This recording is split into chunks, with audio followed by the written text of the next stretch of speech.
Hey everyone, and welcome to today's Explainer. I am super excited to dive into this one with you.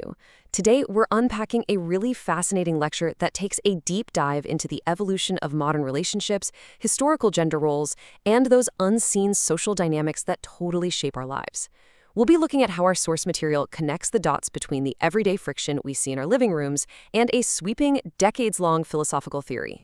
But to kick things off, let me just ask you a question.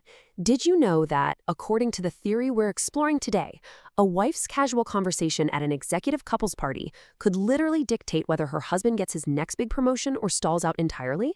Seriously, it sounds like the plot of a high-stakes drama, right? But the source material uses this very specific real-world scenario to illustrate a much larger sociological shift. Okay, let's dive into this. Here is our roadmap for today's Explainer. We're going to start with changing modern family relations, then zoom out to the 60 years after World War II, women's true internal growth, the secret of couples parties, what dictates a husband's success, and finally, a new era led by wisdom. All right, Section 1, changing modern family relations. The source grounds its sweeping historical philosophy in a modern struggle that I think we can all relate to.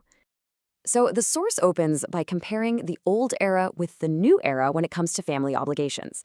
In the past, people were often bound by, superstition or these really rigid traditions, like forcing unwanted visits to the in-laws during the holidays just to save face.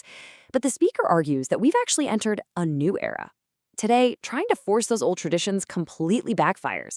If a daughter-in-law absolutely despises visiting, forcing the issue doesn't magically build family unity. It just causes rifts, estrangement, and pushes people away.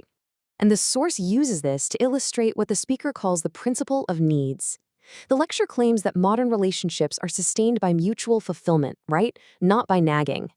For instance, if parents or in-laws offer absolutely nothing of value, whether that's emotional support, wisdom, or practical help, and all they do is nag, the younger generation is just naturally going to pull away.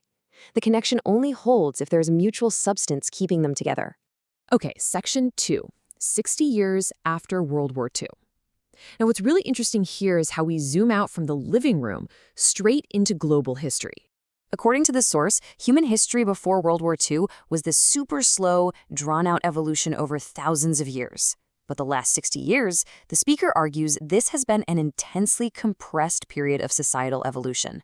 During this specific 60-year window, society required a massive physical rebuild, and men were basically sent out into the world to establish that physical foundation through sheer labor and action.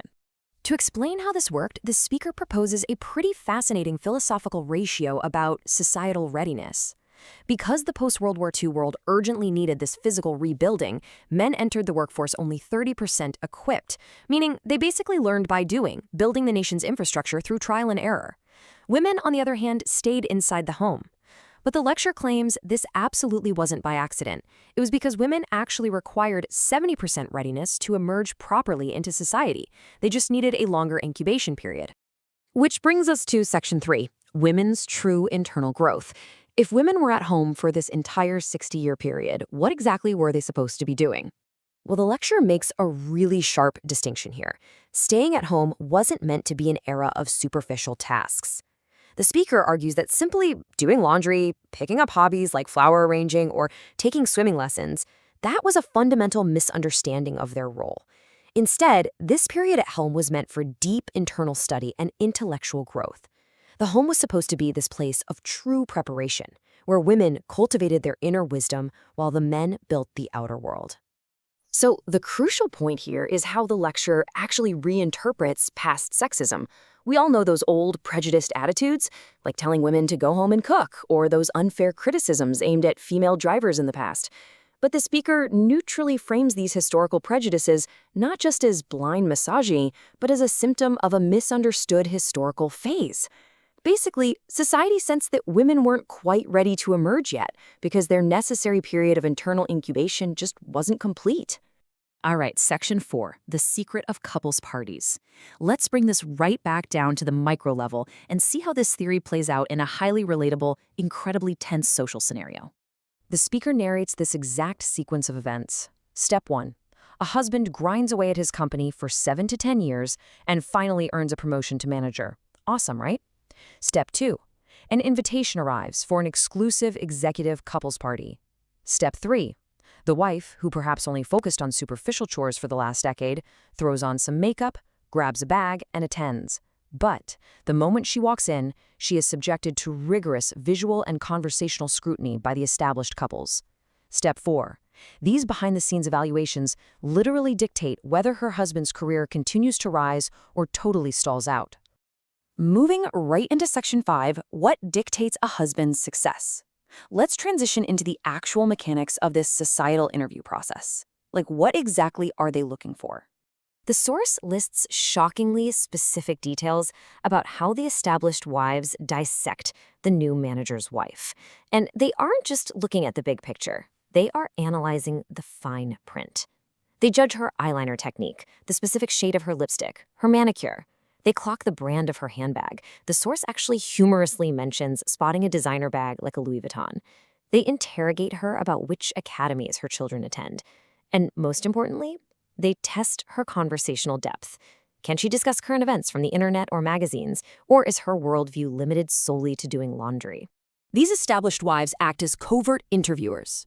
They systematically break down the new wife's mental and social age, and then they report their findings directly back to their husbands. It's this entirely hidden power dynamic. The established network uses these wives as gatekeepers, passing judgment that directly impacts whether the new manager is brought into the inner circle or just left behind on the corporate ladder. This all boils down to a concept we can call the household foundation.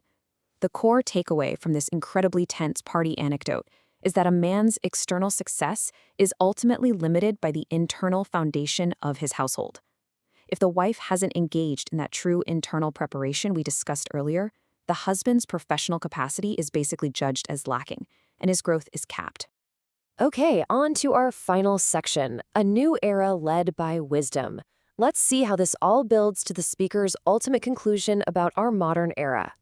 The lecture proposes that during that compressed 60-year period, men successfully built up the physical foundation of the nation to a threshold of 70%. That hard physical labor, the construction of society's framework, that phase has officially reached its completion point.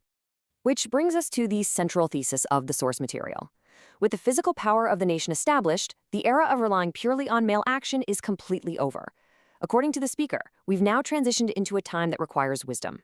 This is the exact moment women are meant to emerge from their period of internal preparation, bringing their intellectual growth and wisdom to the forefront to complete the remaining 30% of societal evolution.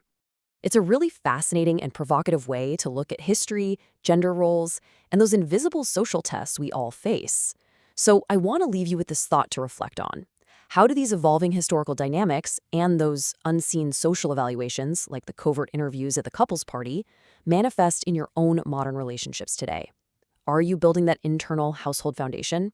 Thank you so much for joining me on this explainer. Keep analyzing the world around you, and I'll see you next time.